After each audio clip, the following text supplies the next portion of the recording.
লেখাটি পরে শরীরের রুমটা দাঁড়িয়ে গেছে ভাই। কয়েক মিনিট চাচ্ছি তোমাদের কাছে, আশা করি তোমরা পুরো গল্পটা শুনবা আর শেয়ার করে অন্য আরেকজনকে দেখার সুযোগ করে দিবা। জান্নাতীরা নিজ নিজ গ্রহে অবস্থান করবেন, এমন সময় দরজায় কেউ কড়া নাড়বে।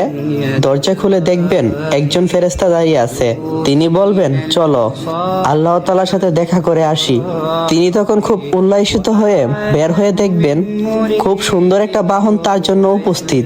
বাহন ছুটে চলবে খুব নয়নাভিরাম মাঠ দিয়ে, যা স্বর্ণ আর মণিমুক্তা দিয়ে খচিত, পিলারে সাজানো।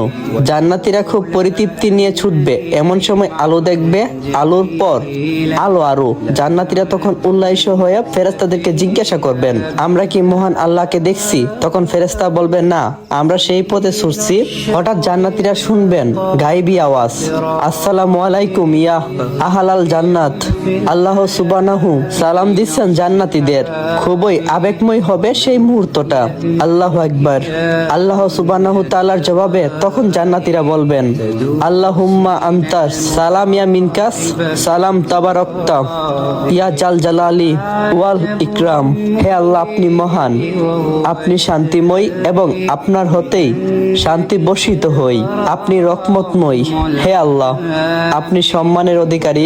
তখন আল্লাহ তাআলা জিজ্ঞাসা করবেন, তোমরা কি খুশি? তোমরা কি সন্তুষ্ট? আল্লাহ জাহান্নামের আগুন থেকে বাঁচিয়ে আমাদেরকে জান্নাত দিয়েছেন, আমরা সন্তুষ্ট না হয়ে পারি? আল্লাহ তাআলা তখন জিজ্ঞাসা করবেন, তোমাদের আর কি চাই? তখন জান্নাতীরা বলবেন, ইনশাআল্লাহ আমাদের আর কোনো কিছু চাই না। আল্লাহ তাআলা বলবেন, না না না, তা বললে হবে না, আজ তো দেওয়ার দিন, আমি তোমাদেরকে আরো দেব, যদি চাও তাহলে বলো। জান্নাতীরা বলবে, ইনশাআল্লাহ। ও আল্লাহ, আমরা আপনাকে দেখতে চাই। আল্লাহ তাআলা তখন পর্দা সরিয়ে দেবেন, সৃষ্টি এবং স্রষ্টা মুখামুখি।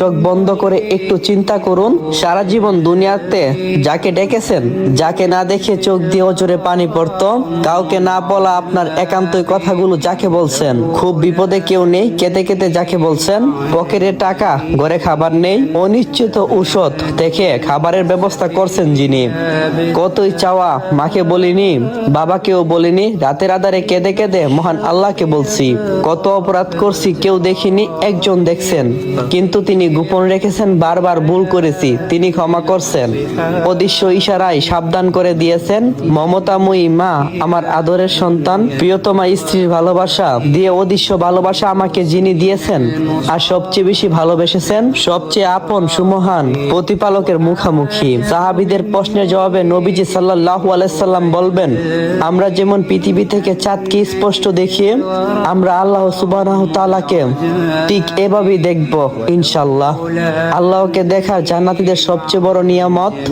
ইয়া আল্লাহ, স্বল্প সংখ্যক সেই মহান সৌভাগ্যবানদের তালিকায় আমার নামটা যোগ করে দিন, আমিন। জোর করব না। যদি ইসলামিক এই গল্পটা আপনার কাছে ভালো লাগে তাহলে আপনি আপনার বন্ধুদেরকে শেয়ার করতে পারবেন। আর মহানবী হযরত মুহাম্মদ সাল্লাল্লাহু আলাইহি সাল্লাম বলেছেন, যে ব্যক্তি আমার কোনো হাদিস শুনছে অতঃপর অন্যের কাছে শেয়ার করে দিয়েছে, তার জন্য মৃত্যুর পর রয়েছে সেই জান্নাত। সবাই বলি আমিন। আসসালামু আলাইকুম এভরিওয়ান। তো কেমন আছো তোমরা? আশা করি আল্লাহর রহমতে অনেকটাই ভালো আছো। আল্লাহর রহমতে আর তোমাদের ভালোবাসায় আমি অনেকটাই ভালো আছি। অনেকদিন হয়ে গেছে যে তোমরা